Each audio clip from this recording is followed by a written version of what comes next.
இந்த கல்யாணம் நடக்கிறதுக்கு கோவில்ல எல்லாருமே வெயிட் பண்ணிக்கிட்டு இருக்காங்க. ஆனா, அந்த மாரி ஒரு நேரத்துல, அதாவது சுடர் ரொம்ப ஹேப்பியா இருக்கா. இந்த கல்யாணம் நடக்க போகுது. அதுல எந்த ஒரு சந்தேகமும் இல்ல அப்படின்ற மாரி சொல்லி, ஆனா கடைசியில நிஷா இருந்துட்டு இந்த சுடரோட காதுல போயிட்டு இப்படி ஒரு விஷயத்த சொல்லுவாங்க அப்படின்னு கொஞ்சம் கூட எதிர்பார்க்கவே இல்ல. அப்படி என்ன விஷயத்த சொன்னாங்க அப்படின்னு பார்த்தீங்கன்னா, ஒண்ணுமே கிடையாது. அதாவது நம்ம நிஷா இருந்துட்டு, "நீ என்னோட அக்கா ரேணுகாவே இல்லன்னு எனக்கு நல்லாவே தெரியும்." அப்படின்ற மாரி வந்து சொல்லி, நிஷா இருந்துட்டு ஒரு பயங்கரமான ஷாக்கிங்கான ஒரு விஷயத்த இந்த சுடர் கிட்ட சொல்றாங்க. அதாவது சுடர் என்ன நினைச்சிட்டு இருக்கா அப்படின்னா, இங்க இருக்கக்கூடிய நிஷா வந்து தன்னோட தங்கச்சி கிடையாது. அதாவது உண்மையான ரேணுகாவோட தங்கச்சி. அப்படி இருக்கும்போது அவ நம்மள உண்மையான ரேணுகாவா நினைக்கிறா. அதே மாதிரி இங்க அவள அவள வச்சு நம்ம எல்லாத்தையுமே சாதிச்சுக்கலாம் அப்படின்ற மாரி இந்த சுடர் நினைச்சுக்கிட்டு இருந்தா, அது எல்லாமே ஓகே தான். ஆனா அதே சமயத்துல இந்த சுடர் இருந்துட்டு விஜய் சைடுல இருந்தும் நமக்கு சொத்து வரப்போகுது. அதே மாதிரி கதிரேசன் சைடுல இருந்தும் நமக்கு சொத்து வரப்போகுது. இங்கேயே ரேணுகாவா செட்டில் ஆயிட்டோம் அப்படின்னா, அதுக்கப்புறம் எல்லாமே நம்ம நினைச்சது தான் சட்டம் அப்படின்ற மாரி நினைச்சிட்டு இருந்தாங்க. ஆனா கடைசியில நிஷா இருந்துட்டு எவ்ளோ பெரிய ஒரு ரகசியத்த இப்போ இந்த சுடர் கிட்ட சொல்றாங்க அப்படின்றது ஒரு மிகப்பெரிய அதிர்ச்சியா இருந்துட்டு இருக்கு. ரொம்ப நேரமா இந்த சுடர் இருந்துட்டு ரொம்ப ஹேப்பியா முகத்த வச்சுட்டு இருந்தவன், கடைசியில இஞ்சி தின்ன குரங்கு மாரியே முகத்த வச்சுட்டு உட்கார்ந்துட்டு இருக்கா. என்ன பண்றது? ஏது பண்றது? அப்படின்னு சொல்லிட்டு இந்த சுடருக்கு ஒண்ணுமே புரியல. அப்படியே திரு திரு திருன்னு முழிச்சுட்டு இருக்கா. ஒண்ணுமே பண்ண முடியாது இல்லையா? அதாவது நம்ம ஆ அதாவது நிஷா இருந்துட்டு இப்படி பண்ணுவாங்க அப்படின்னு கொஞ்சம் கூட எதிர்பார்க்கவே இல்ல. அடுத்தடுத்து சூப்பரான விஷயங்கள்லாம் நடந்துட்டு இருக்கு. என்னதான் இந்த நிஷா இருந்துட்டு இந்த கல்யாணத்த இதுவரைக்கும் தடுத்து நிறுத்தாம இருந்தாலுமே கூட, இப்போ நிஷாவுக்கு பல உண்மைகள் தெரிய வந்தது. உண்மையிலேயே ரொம்ப நல்ல விஷயம் அப்படின்னே சொல்லலாம். அதே மாதிரி நிஷா இருந்துட்டு சுடர்கிட்ட இப்படி சொன்ன உடனே, சுடருக்கு என்ன பண்றது? ஏது பண்றது? அப்படின்னு ஒண்ணுமே புரியல. ஏன்னா, இப்போ இந்த சுடர்கிட்ட வந்து இப்படி சொல்றது மட்டும் இல்லாம, என்கிட்ட அதுக்கான ஆதாரமும் இருக்கு அப்படின்ற மாரி வந்து சொல்லி இந்த நிஷா வந்து சொல்றா. ஏன்னா, இந்த டிஎன்ஏ டெஸ்ட் எடுத்தாங்க அப்படின்ற ஒரு விஷயத்தையே கன்ஃபார்ம் பண்ணது, தெரிஞ்சுக்கிட்டது இது எல்லாமே நிஷா தான். அப்படி இருக்கும்போது, அந்த டிஎன்ஏ டெஸ்ட் ரிப்போர்ட் மாறி வருது அப்படின்னா, அதுக்கு காரணமும் அவளா மட்டும் தான் இருக்க முடியும். அதுல எந்த ஒரு சந்தேகமும் கிடையாது.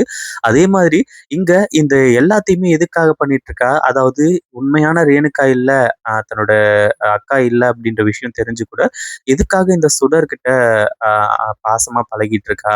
சுடர வந்து விஜய் மாமாவுக்கு கல்யாணம் பண்ணி குடுக்கலாம் அப்படின்ற மாரி நெனச்சுட்டு இருக்கா. இது எல்லாமே எல்லாருக்குமே ஒரு மிகப்பெரிய கேள்விக்குறியாவே இருந்துட்டு இருக்கு. ஆனா அதே சமயத்துல உண்மையிலேயே அடுத்ததா நம்ம நிஷா என்ன பண்ண போறாங்க? அதுவும் இல்லாம இந்த சுடர்கிட்ட என்னென்ன விஷயங்கள்லாம் சொல்றாங்க? சுடருக்கு என்னென்ன ஆபத்துக்கள்லாம் இருக்கு? அப்படின்றது எல்லாத்தையுமே இந்த வீடியோல நம்ம டீட்டெயிலா பார்க்க போறோம். இது மாரிலாம் நடக்குமா? அப்படின்ற மாரி சொல்லி உங்களோட மனசுக்குள்ள கேள்விகள் இருக்கலாம். பிரச்சனை கிடையாது. அதே மாதிரி இது எல்லாமே ஒரு யூகம் தான். இப்படி நடந்தால் எப்படி இருக்கும்? அப்படின்றத மறக்காம கமெண்ட் பண்ணுங்க. ஒரு பக்கம் என்ன பண்றது? ஏது பண்றது? அப்படின்னு சொல்றது தெரியாம சுடர் திரு திரு திருன்னு முடிக்க வேண்டிய நேரம் வந்தாச்சு. ஏன்னா மல்லி அப்படி பண்ணாங்க. அதாவது மல்லிக்கு ஃபோன் பண்ணி, "நீ இந்த கல்யாணத்துக்கு வரணும். அதே மாதிரி உன்னோட அதாவது கண்ணு முன்னாடியே விஜய் என்னோட கழுத்துல தாலிய கட்டுறத நீ பார்த்து அப்படியே கதறி அழணும். அத பார்த்து நான் சந்தோஷப்படணும்." அப்படின்ற மாரி சொல்லிட்டு இருந்தாங்க.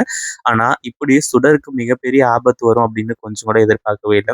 ஆனா நிஷாவுக்கு தெரிஞ்சதுனால இது மிகப்பெரிய பிரச்சனையா போய் முடியுதா அப்படின்னு கேட்டீங்கன்னா, கண்டிப்பா கிடையாது. நிஷாவுக்கு தேவையானது எல்லாமே இதுக்கு முன்னாடியே நிஷா இருந்துட்டு, அதாவது இந்த ரேணுகா உண்மையான ரேணுகா வந்துட்டாங்க அப்படின்ற மாரி வந்து சொல்லியிருக்கும்போது, நிஷா ரொம்ப கோவப்பட்டாங்க. அதாவது இப்ப வேணாலாம் தன்னோட அக்கா மேல பாசமா இருக்கலாம். ஆனா அந்த ஒரு டைம்ல ரேணுகா வந்ததுக்கு அப்புறமா அந்த சொத்து எல்லாமே ரேணுகாவுக்கும் போயிடுமே அப்படின்ற மாரி சொல்லி ரொம்ப ஃபீல் பண்ண ஒரு ஆளு இந்த நிஷா. அப்படி இருக்கும்போது அந்த சொத்து எல்லாத்தையுமே விட்டு குடுத்துருவாளா அப்படின்னு அதாவது எவ்வளோ ஒருத்திக்கு விட்டு குடுத்துருவாளா அப்படின்னு கேட்டீங்கன்னா, கண்டிப்பா கிடையாது. அதே மாதிரி சுடர் கிட்ட வந்து இந்த மாரி நீ தான் சுடர்ன்னு சொல்லிட்டு எனக்கு நல்லாவே தெரியும். மல்லி சொல்றது எல்லாமே உண்மைதான். அப்படி இப்படின்ற மாரி சொல்லிட்டு இருக்காங்க. ஒரு பக்கம் சுடர் இருந்துட்டு, "நிஷா என்ன பேசிக்கிட்டு இருக்க? நீயும் மல்லி மாரியே பேசிக்கிட்டு இருக்க. என்ன நம்பவே இல்லையா? எனக்கு இப்பதான் எல்லாமே பழைய நினைவுகள்லாம் வந்துடுச்சு." அப்படி இப்படின்ற மாரி சொல்லிட்டு இருக்காங்க. ஆனா கடைசியில எங்க அதாவது சுடர் நீங்க என்ன பேசுறீங்கன்னு உங்களுக்கு நல்லாவே தெரியுமா? அதாவது நான் இத்தன நாளா பொறுமையா இருந்ததுக்கான முக்கிய காரணமே இந்த ஒரு நாளுக்காக தான். இப்போ நான் உங்ககிட்ட ஒரு மிகப்பெரிய விஷயத்த சொல்லப் போறேன். அதே மாதிரி நான் சொல்றத நீங்க செஞ்சீங்க அப்படின்னா, கண்டிப்பா நீங்க விஜய் மாமா கூட சந்தோஷமா வாழலாம். ஆனா அப்படி பண்ண முடியாது அப்படின்ற மாரி சொன்னீங்க அப்படின்னா, அடுத்த செகண்ட் உங்களோட சுயரூபம் வெளிய வந்துரும். இந்த கல்யாணமே நான் இப்ப தடுத்து நிறுத்திருவேன் அப்படின்ற மாரி சொல்றாங்க. அதாவது சுடருக்கு இந்த சொத்து, பணம் இது எல்லாமே ஆசை தான். பட் இருந்தாலுமே கூட தன்னோட உயிர் மேல ரொம்ப ஆசை அப்படின்னே சொல்லலாம். அதையும் தாண்டி இப்போ சுடரா இங்க எக்ஸ்போஸ் ஆனா, இவ தான் சுடர்ன்னு கன்ஃபார்ம் ஆயிடுச்சு அப்படின்னா, அதுக்கப்புறம் போலீஸ் வந்து அரெஸ்ட் பண்ணி கொண்டு போய் காலம் முழுக்க ஜெயில்லயே உட்காந்து களி தின்ற மாரி பண்ணிடுவாங்க. ஏன்னா, ஏற்கனவே சுடர் மேல அவ்ளோ கேஸ் வந்து இருந்துட்டு இருக்கு. ஸோ போலீஸும் வந்து நல்லா தரவா செக் பண்ணி தேடிட்டு தான் இருக்காங்க. சுடர் மட்டும் சிக்குனா அப்படின்னா சின்ன பின்னமா ஆயிடுவா. அதுல எந்த ஒரு சந்தேகமும் கிடையாது. அதே மாதிரி இப்ப என்னாச்சு அப்படின்னு பார்த்தீங்கன்னா, ஒரு பக்கம் இந்த சுடர்கிட்ட இது எல்லாத்தையுமே சொல்லிட்டு, எப்படி இந்த விஷயம் தெரியும் அப்படின்றதையும் சொல்றாங்க. இந்த மாரி டிஎன்ஏ டெஸ்ட் ரிப்போர்ட்டையே மாத்துனதே நான் தான். அந்த பிளட்ட மாத்துனதே நான் தான் அப்படின்ற மாரி வந்து சொல்லி, ஏன்னா பிளட்ட சேஞ்ச் பண்ணி ஆ ரேணுகாவோட பிளட்ன்னு சொல்லிட்டு இந்த நிஷாவோட பிளட்ட குடுத்துருக்காங்க. அப்போ ஒரிஜினல் ரிப்போர்ட் எப்படி வந்திருக்கும் அப்படின்றது எல்லாருக்குமே நல்லாவே தெரியும். அதே மாதிரி இப்போ அடுத்தடுத்து எல்லாமே இப்போ நிஷா சொல்ற மாரி நடக்கணுமா? அதாவது நீங்க விஜய் மாமா கூட சந்தோஷமா இருங்க. எனக்கு பிரச்சனை கிடையாது. ஆனா என்னோட அப்பா கதிரேசனோட சொத்து மொத்தமும் எனக்கு தான் வரணும். அதே மாதிரி விஜய் மாமா கிட்ட இருந்தும் எனக்கு கொஞ்சம் சொத்து வரணும். நீங்க தான் அதுக்கு ஏற்பாடு பண்ணணும் அப்படின்ற மாரி சொல்றாங்க. சொத்துக்கு ஆசைப்பட்டு நிஷா இப்படியெல்லாம் பண்ணுவா அப்படின்றது கொஞ்சம் யோசிக்க வேண்டிய விஷயமா தான் இருக்கு. பட் இருந்தாலுமே கூட இந்த நிஷா என்ன நினைச்சாலும் சரி, என்ன பிளான் பண்ணாலும் சரி, அடுத்ததா இந்த சுடர் என்ன பிளான் பண்ணாலும் சரி, ஏன் இந்த ராஜேஸ்வரி என்ன பிளான் பண்ணாலும் சரி, இவங்களோட முயற்சி எல்லாத்தையுமே நம்ம மல்லி கிழிச்செறிய தான் போறாங்க.